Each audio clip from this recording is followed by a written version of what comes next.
Hi, we're Black Honey and you're watching LSTV.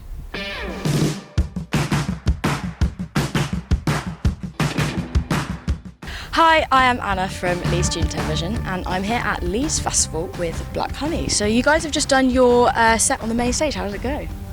It was, do you want me to pass it around, yeah? Sure, yeah, go ahead. Yeah, it was really fun, thank you. Hot. It was warm. We were in direct sunlight and we had to come up halfway from Reading yesterday during the night, so we only had a few hours sleep. I know, but we kind of the had about 3 hours sleep just due to where we were staying. So it was hot.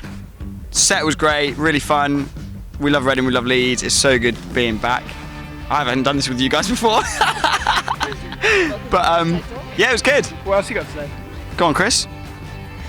It was great. It was really nice. So yeah, Reading and Leeds means quite a lot to us because we grew up coming to these festivals. So we've seen all our favourite bands on that main stage. So to do it ourselves was like mind blowing, like utter bucket list.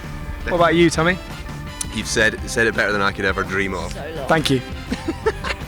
So it's super exciting. You've just brought out your new song, Charlie Bronson, and so this would have been one of the first times you'd be playing it live, I'm guessing. Third, is it? It's still fresh, isn't it? Yeah, I think so. Third's about right. Yeah.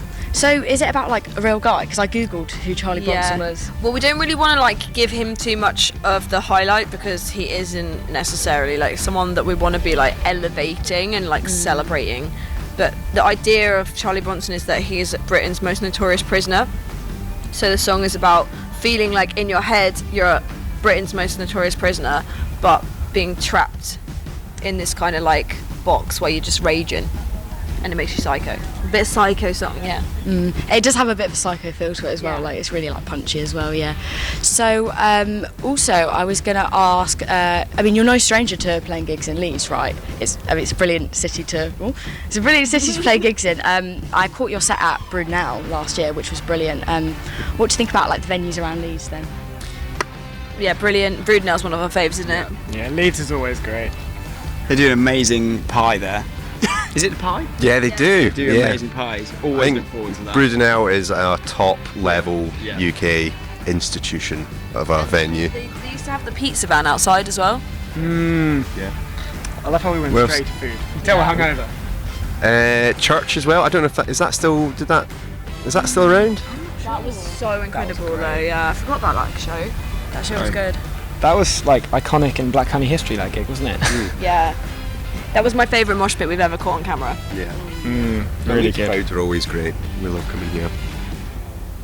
Yeah, because Brood Now is so popular with students. That's like one of our top venues for going to gigs. Like, I also wanted to say when I went to the gig, I thought it was really nice that you had this idea of having anyone that's gender non-binary or women coming forwards, and then we could all just party at the front together and feel safe, really, and just have our own little space. Like, is that something then that's like really important to you as like, you know, female-fronted band? Yeah, it really is. Like, I feel like we're like a bit of positive discrimination. The girls haven't really had much time to enjoy gigs in a safe space with non-binary people, and I think like for me that makes me really excited to offer a safe space and create like what does a mosh pit look like if it's more diverse, because we've only seen like old fat white dudes in mosh pits butting heads for like 30 years or something. So it feels really fun to be like, what's the future look like? And like actually I know I've got a lot of friends that really wanted to go and jump in mosh pits and stuff when they were younger, but they were too scared. I was a lunatic, so I would just do it. But like a lot of my friends were too scared, so having that safe space for us is really important, and like what we represent, and we're here to celebrate diversity. So it's part of like, I guess, our message and like what we stand for. I think that's a shared thing with the fans as well. Like, I think that it's really great that you did that. I wish that more bands did that, because it was a really good idea, I think. So also Wolf Alice are playing Reading and Leeds this weekend, and you recorded some live sessions with them, right? They're on Spotify. So what's the story behind that? Because that's another, you know, female-fronted band as well, which is great. Never heard of Wolf Alice actually. Yeah. Who are they? Yeah, it's great. Like, Ellie's a friend, and she invited me to come and sing backing vocals for Smile, and Safe from Heartbreak, and we did that in the pool sessions, which was really, really fun. In London, it's a studio I've never been to. It was amazing, and it was so fun. I feel like very at home with Orphalis. I've worked with them before on like the Help Refugees campaign, and following up from that, they invited me to come and sing Smile with them at the Mercury. So feeling very honoured, and love these guys to bits. Their sound, really good guys. That is brilliant. Yeah, it's a great song as well. Yeah, but going back to you guys, I love your style, sense of fashion. I feel like you're always turning out looks. Do you have like any fashion influences, or like what's the story behind? Retro. Oh yeah, go on. Can everyone describe my fashion influence in one word? Jesus. Retro.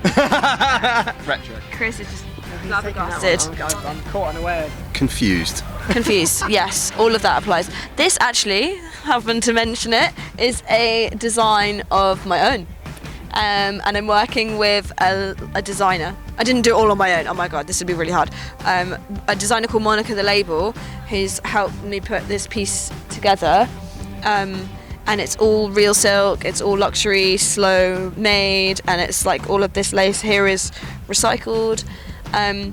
So this is going to be hopefully something that we're going to launch soon on our store. That's so you really can actually nice. buy it. It's such a nice colour as well. Thank you. I really love mint, so we were talking about it. It's either going to be mint or peach, but I feel like peach might get a bit overdone somehow.